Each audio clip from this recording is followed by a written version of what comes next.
Daily ഇപ്പം പോലും private bus leave വേക്കൻസിയാണ് ഓടുന്നത്. KSRTC തിരിച്ചെടുത്തിട്ടില്ല.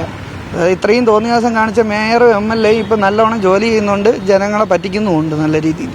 അപ്പം അതിനൊക്കെ ഒഴിച്ച് ഞാനൊന്നും ചെയ്തിട്ടില്ല. സത്യം പറഞ്ഞാൽ ഞാൻ KSRTC ബസ് ഓടിച്ചിട്ടെന്നുള്ള ഒരു കുറ്റമേ ഞാൻ ചെയ്തിട്ടുള്ളൂ.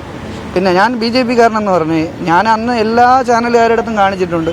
ഞാൻ CIT യൂണിയനിലുള്ളതാണ്, കമ്മ്യൂണിസ്റ്റ് പാർട്ടിയിൽ ഒരു കാലമെങ്കിലും കൊടി പിടിച്ചിട്ടുള്ളതിന് അവർ വേഷം തന്നിട്ടുണ്ട് BJP കാരെന്ന് പറഞ്ഞു.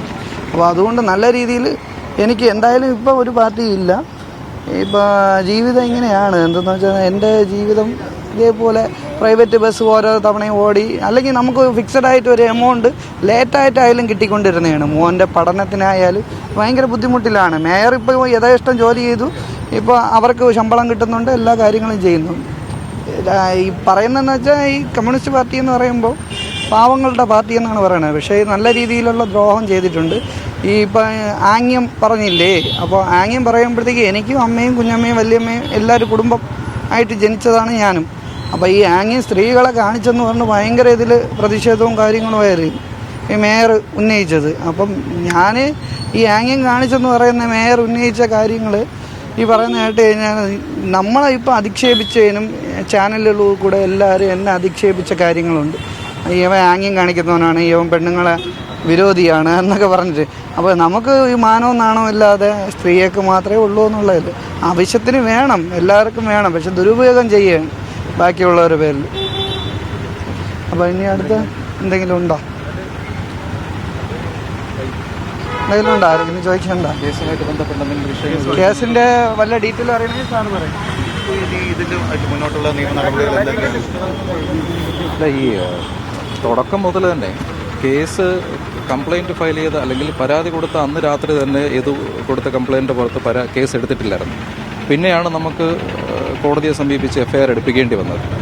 ആ സമയം നമുക്കറിയാം ഈ പറയുന്ന കേസിൻ്റെ അന്വേഷണം ഏതുവരെ പോകുമെന്നും എങ്ങനെയൊക്കെ ഈ കേസ് അട്ടിമറിക്കപ്പെടുമെന്നും അന്ന് തന്നെ പറയാം. അന്നത്തെ എൻ്റെ പഴയ ചാനലുകളിൽ അല്ലെങ്കിൽ ഇൻ്റർവ്യൂ നോക്കിയാൽ അറിയാം എന്ത് സംഭവിക്കുന്നു. അത് അക്ഷരാർത്ഥത്തിൽ അതുപോലെ തന്നെ സംഭവിച്ചു.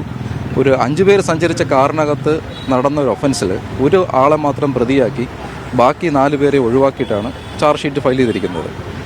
അതിനെ ചോദ്യം ചെയ്തുകൊണ്ട് നമ്മളിപ്പോൾ സ്വകാര്യ അന്യായം കോടതി മുഖാന്തരം ഫയൽ ചെയ്തിട്ടുണ്ട്. അത് കോടതി ഫയലിൽ സ്വീകരിച്ചു. 6 പേരാണിപ്പോൾ പ്രതി. അതിനകത്ത് 6ാം പ്രതിയായിട്ട് കാണിച്ചിരിക്കുന്നത് ബസ്സിൻ്റെ കസ്റ്റോഡിയനായ കണ്ടക്ടറാണ്. അതിന് കാരണം 10:30 ഇദ്ദേഹത്തിനെ കസ്റ്റഡിയിലെടുത്ത് കഴിയുമ്പോൾ ബസ്സിൻ്റെ കസ്റ്റോഡിയനായിട്ട് ബസ്സിലുണ്ടായിരുന്ന ആൾ കണ്ടക്ടറാണ്.